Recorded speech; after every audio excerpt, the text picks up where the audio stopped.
بسم اللہ الرحمن الرحیم الصلاة والسلام علی رسولہ الکریم وعلی آلہ وصحبہ اجمعین اما بعد۔ محترم بھائیوں اور دوستوں، حضرت معاویہ بن ابی سفیان صحابی رسول ہیں، لیکن وہ کس درجہ کے صحابی ہیں اس پر ہم انشاءاللہ بات کریں گے۔ لیکن اس سے پہلے میں یہ وضاحت کرنا چاہتا ہوں کہ صحابی کہتے کسے ہیں، صحابی کا اطلاق کس پر کیا جائے گا۔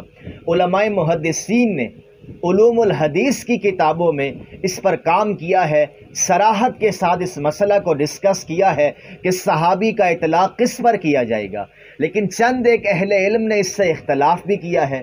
ہر طالب علم کو اختلاف کا حق حاصل ہے کہ وہ صحابہ کرام سے متعلق تعین کرنے میں اپنے دلائل دے سکتا ہے۔ دلیل کو مسلمات کی روشنی میں، اسٹیبلشڈ نالج کی روشنی میں پرکھا جائے گا۔ آپ ان دلائل کو بھی دقت نظر کے ساتھ تدبر کر کے پرکھ سکتے ہیں۔ ہمارے اندر وہ بات نہیں ہے کہ ہم شخصیت پرستی کا شکار ہوں، لیکن محدثین نے جو تعریف کی ہے وہ علم و عقل کے منافی بھی نہیں ہے علم حدیث کے باب میں۔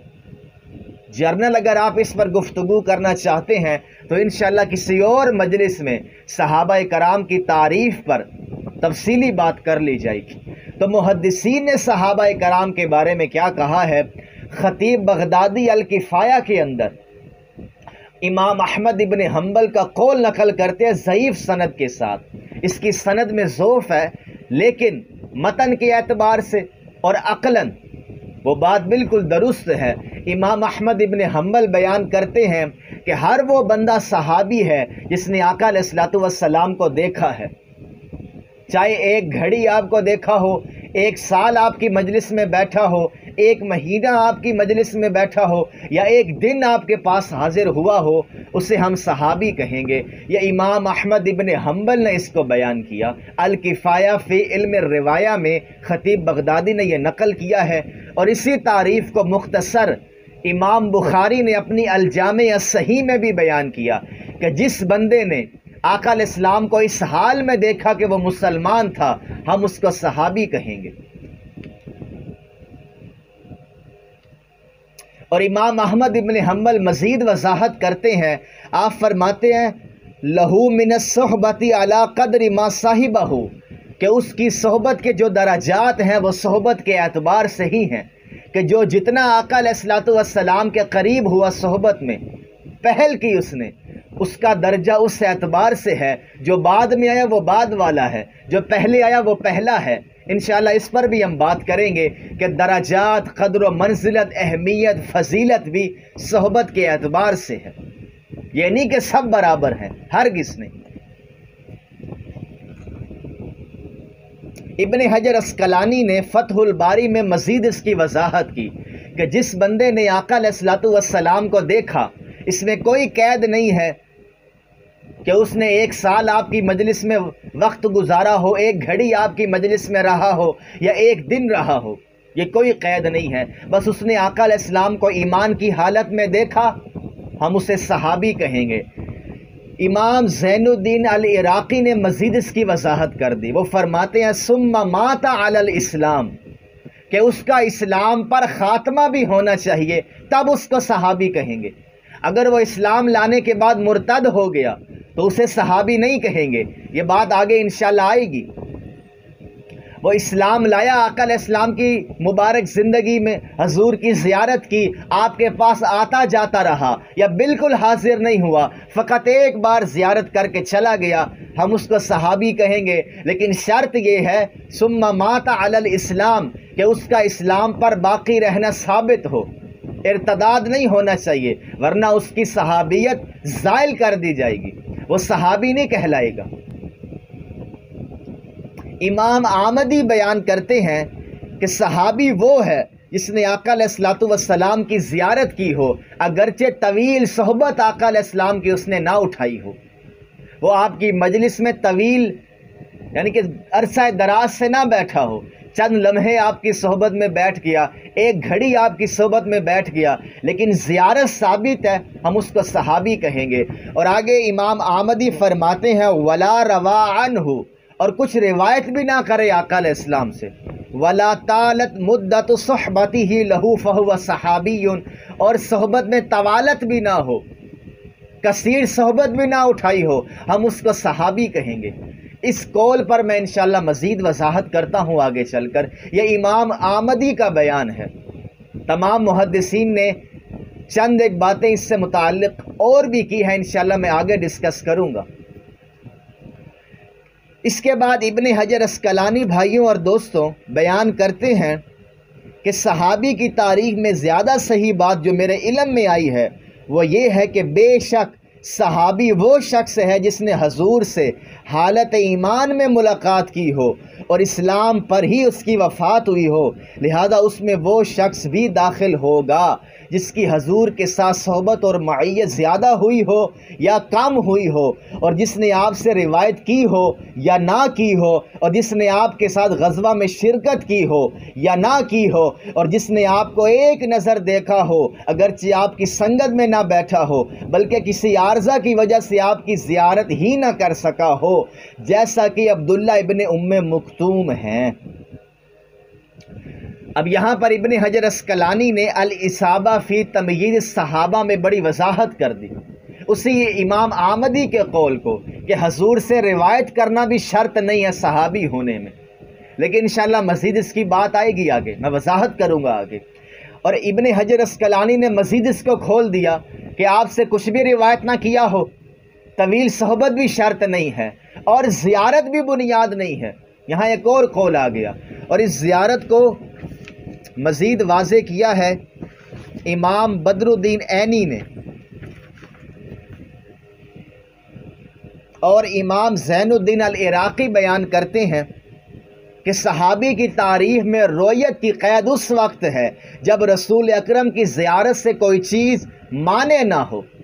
اگر رکاوٹ نہیں ہے زیارت میں تو جرنل زیارت کو ہی بنیاد بنایا جائے گا، لیکن اگر زیارت رکاوٹ بن رہی ہے تو صرف ملاقات کو بنیاد بنایا جائے گا۔ عبداللہ ابن ام مکتوم چونکہ نابینا ہے، زیارت کر نہیں سکتے، لہذا ان کے لیے ملاقات ہی کو صحابیت کی شرط قرار دیا جائے گا اور ان پر صحابی کا اطلاق کیا جائے گا، اور محدثین نے کیا۔ ابن حجر اسقلانی فتح الباری میں ثم مات علی الاسلام کے تحت وضاحت کرتے ہوئے بیان کرتے ہیں، آپ فرماتے ہمارے اس قول میں ومات علی الاسلام، اور اس شخص کی موت بھی حالت اسلام میں ہوئی ہو سے وہ شخص بھی صحابی کی تعریف سے خارج ہو جاتا ہے جس نے حالت ایمان میں آقا علیہ السلام سے ملاقات کی ہو اور پھر اسلام سے پھر گیا اور اسی حالت میں اس کی موت واقع ہوئی، جیسا کہ عبید اللہ بن جحش، عبید اللہ بن خطل ہیں، ربیعہ بن امیہ ہیں، مقیس بن زبابہ اور ان کی مثل دوسرے لوگ ہیں۔ صحابیت کی اس تعریف میں وہ شخص بھی داخل ہے جو مرتد ہو گیا اور پھر اپنی وفات سے پہلے دوبارہ اسلام قبول کر لیا، برابر ہے کہ وہ دوسری مرتبہ حضور سے ملا ہو یا نہ ملا ہو، اور یہی بات صحیح اور قابل اعتماد ہے۔ یہاں پر بڑی اہم بات ابن حجر اسقلانی نے کہی، پہلی بات کی وضاحت تو میں پہلے ہی کر چکا، دوسری بات ابن حجر اسقلانی نے دوبارہ عرض کر دی کہ ایک بندے نے اسلام قبول کیا، آقا علیہ السلام کی زیارت کی، لیکن بعد میں مرتد ہو گیا، اللہ نے اس پر کرم فرمایا، وہ دوبارہ اسلام میں داخل ہوا، کیا اب اس کا اسلام تو قبول ہو گیا، کیا اب اس کو ہم صحابی کہیں گے؟ تو ابن حجر اسقلانی فرماتے ہیں یہ بات بالکل صحیح ہے کہ اسے ہم صحابی کہیں گے۔ اب یہ شرط نہیں ہے کہ وہ دوبارہ آقا علیہ الصلوۃ والسلام کی زیارت کرے، کیونکہ دوبارہ حضور سے ملاقات کرنا بعض اوقات ناممکن بھی رہا ہے، لیکن اس مسئلہ میں امام اعظم ابو حنیفہ نے اختلاف کیا ہے۔ ملا علی قاری نے امام اعظم ابو حنیفہ کی نسبت سے بیان کیا کہ جو ارتداد ہے وہ جمیع اعمال کو، ثواب کو، اجر کو زائل کر دیتا ہے۔ ارتداد، اگر کوئی مرتد ہو گیا تو سابقہ نیکیاں زائل ہو جائیں گی، لہٰذا اگر کسی نے مرتد ہونے سے پہلے حج کیا تھا اور مرتد ہو گیا تو سابقہ حج زائل ہو گیا، اب دوبارہ اگر اس پر حج فرض ہے وہ دوبارہ حج کرے گا، جو زندگی میں ایک بار فرض ہے۔ اور اسی طرح اس کی صحابیت بھی باطل ہو جائے گی، دوبارہ اسی ایمان کی حالت میں حضور کو دیکھنا ضروری ہے۔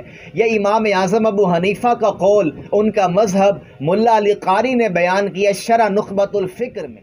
لیکن ایک دوسرے حنفی عالم علامہ بدر الدین عینی نے ابن حجر اسقلانی کی موافقت کی ہے، انہوں نے اسی قول کو بیان کیا کہ ایک بندے نے اسلام قبول کیا، حضور کی زیارت کی، لیکن وہ مرتد ہو گیا، دوبارہ اسلام میں داخل ہوا، اب اس نے حضور کو نہیں دیکھا تو اسے صحابی کہا جائے گا، چونکہ محدثین نے اشعث بن قیس کو صحابہ میں اس کا شمار کیا ہے۔ وہ حضرت ابو بکر کے دور میں مرتد ہو گئے تھے، لیکن بعد میں انہوں نے اسلام قبول کر لیا تھا اور انہیں صحابی کہا گیا ہے۔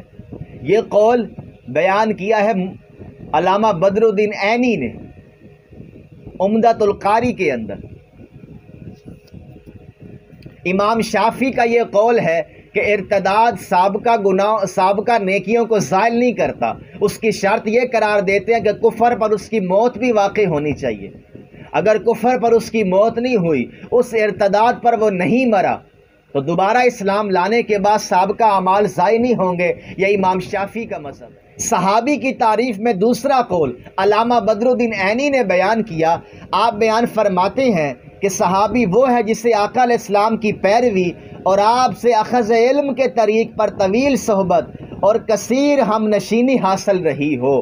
اس رائے کو ابو المظفر السمعانی المروزی نے بیان کیا ہے۔ وہ کہتے ہیں ائمہ حدیث صحابہ کے نام کا اطلاق ہر اس شخص پر کرتے ہیں جس نے آپ سے کوئی حدیث یا کوئی کلمہ روایت کیا ہو، وہ اس معنی میں مزید وسعت پیدا کرتے ہوئے اس شخص کو بھی صحابہ میں شمار کرتے ہیں جس نے ایمان کی حالت میں آقا علیہ السلام کی زیارت کی ہو، اور حضور کے بلند مرتبہ کی وجہ سے یہ بات کی جا رہی ہے۔ جس نے بھی آپ کو دیکھا، محدثین اسے حکم صحابیت کے تحت لاتے ہیں۔ یہ علامہ بدر الدین عینی بیان کر رہے ہیں۔ دوسرا قول صحابی کے بارے میں ابو المظفر السمعانی نے مزید وضاحت کر دی اور امام احمدی کے قول کو ایک طرف رکھ کر دوسرا قول بیان کیا کہ جو حضور سے علم روایت کر رہا ہے اسے صحابی کہا جاتا ہے، اور محدثین کا مذہب یہ بھی ہے۔ لیکن مزید محدثین نے اس میں وسعت پیدا کی اور اسے بھی صحابی کہا، جس نے علم تو روایت نہیں کیا لیکن آپ کی زیارت کی ہے، اسلام لایا ہے۔ امام احمدی کی موافقت دوسرے قول پر ہوئی ہے۔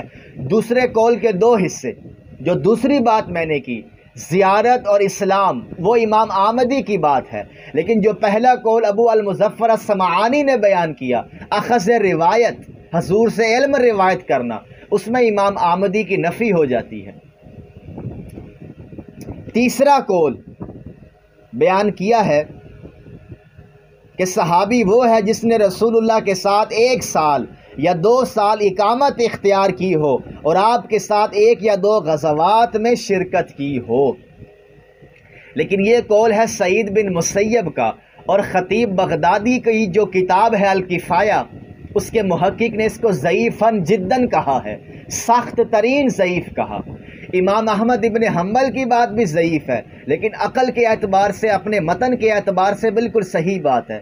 لیکن یہ قول بالکل صحیح نہیں کہ 1 سال آپ کے ساتھ رہے یا مزید غزوات میں شرکت کرے، یہ قول درست نہیں ہے۔ ایک بات ہمیشہ یاد رکھیں، ابو المظفر السمعانی کی بات بالکل معقول ہے ان تمام اقوال سے۔ انشاءاللہ میں مزید آخر میں وضاحت کروں گا۔ تو یہ قول جو سعید بن مسیب کا ہے، یہ صحیح سند کے ساتھ ثابت نہیں ہے، یہ ضعیف قول ہے، اس پر اتفاق نہیں کیا گیا۔ اور امام باقری بیان کرتے ہیں کہ صحابی وہ ہے جس نے مسلمان اور بالغ و عاقل ہوتے ہوئے آقا علیہ السلام کی زیارت کی ہو، لیکن اس قول پر امام عراقی نے نقد کیا ہے۔ آپ فرماتے ہیں کہ صحابی کی تعریف میں بلوغت کی قید لگانا شاذ ہے، اس کی قید ہم نہیں لگائیں گے، چونکہ اس سے بہت سے کم سن صحابہ کرام کا انکار ہو جائے گا، جو صغار صحابہ ہیں ان کا انکار ہو جائے۔ تو بھائیوں اور دوستو، یہ چند ایک اقوال صحابی کی تعریف کے حوالے سے ذکر کیے گئے، اس میں تمام حضرات نے اپنی اپنی تحقیق کے مطابق صحیح بات کی ہے، لیکن امام ابو المظفر السمعانی کی بات بھی اپنی جگہ درست ہے۔ آقا علیہ السلام سے روایت کرنے کے اعتبار سے صحابہ کی تعریف کا لحاظ، لیکن مزید محدثین نے وسعت پیدا کر دی کہ جس نے حضور کو ایمان کی حالت میں دیکھا اور ایمان کی حالت میں دنیا سے رخصت ہوا اسے ہم صحابی کہیں گے۔ امام ابن الصلاح اپنے مقدمہ میں امام بخاری کے حوالے سے بیان کرتے ہیں کہ مسلمانوں میں سے جس شخص نے حضور کی صحبت اختیار کی یا آپ کی زیارت کی وہ یقیناً آپ کے صحابہ میں شمار کیا جائے گا۔ امام ابن الصلاح سے پہلے ان کے شیخ ابن المدینی نے بھی یہی فرمایا ہے۔ ان کی عبارت یہ ہے، جس شخص نے کسی دن ایک ساتھ میں بھی حضور کی صحبت اختیار کی یا آپ کی زیارت کی وہ آپ کے صحابہ میں شمار ہوگا۔ ابن حجر عسقلانی فتح الباری میں سن بلوغت پر بحث کرتے ہوئے ارشاد فرماتے ہیں، ابن حجر عسقلانی بیان کرتے ہیں یہ بات محل نظر ہے جبکہ صحابہ کے احوال لکھنے والوں کا عمل دوسرے نقطہ نظر پر دلالت کرتا ہے۔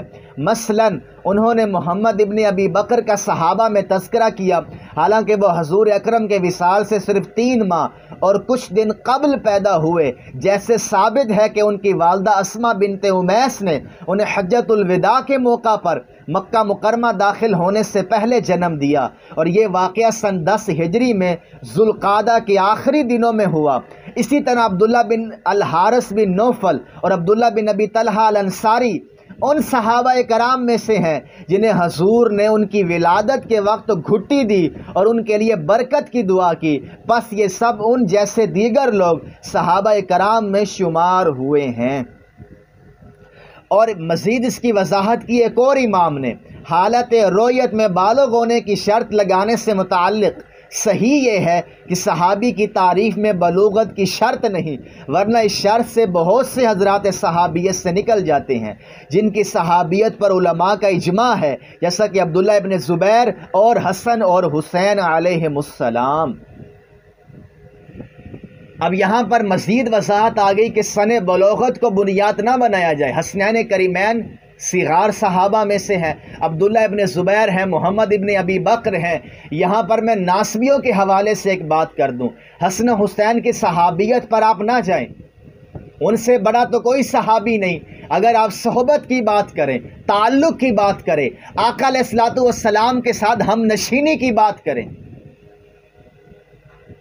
تو حسنین کریمین سے بڑھ کر کوئی محمد کا صحابی نہیں، کوئی حضور کے ساتھ طویل صحبت میں نہیں رہا جتنے حسنین رہے ہیں۔ جتنا پیار حضور نے حسنین سے کیا ہے کسی سے نہیں کیا، تو ان کی صحابیت پر قیاس کرنا، اس کا انکار کرنا یا طوالت کی بات کرنا کہ وہ چھوٹے تھے تو کیا ہوا، دیکھنا تو یہ ہے محمد مصطفیٰ نے ان چھوٹوں کو مقام کیا دیا ہے، ان کے ساتھ کیا رویہ رکھا ہے۔ کوئی لمحہ نہیں ایسا گزرا کہ رسالت مہاب ان کے پاس نہ گئے ہوں یا وہ حضور کے پاس نہ آئے ہوں، تو حسنین کی تو بات ہی آپ چھوڑ دیں۔ تو بھائیوں اور دوستوں، یہ ہے بنیادی بات۔ اب اس میں 2 اقوال قابل غور ہیں۔ ایک یہ کہ وہ بندہ جس نے آقا علیہ السلام کی زیارت کی، اسلام قبول کیا اور وہ اسی اسلام پر باقی رہا، اس کا خاتمہ اسلام پر ہوا، وہ صحابی ہے۔ اور دوسرا قول ابو المظفر السمعانی کا کہ اس نے آقا علیہ السلام سے علم روایت کیا ہو۔ یہ 2 اقوال قابل غور ہیں اور یہی صحیح رویہ ہے۔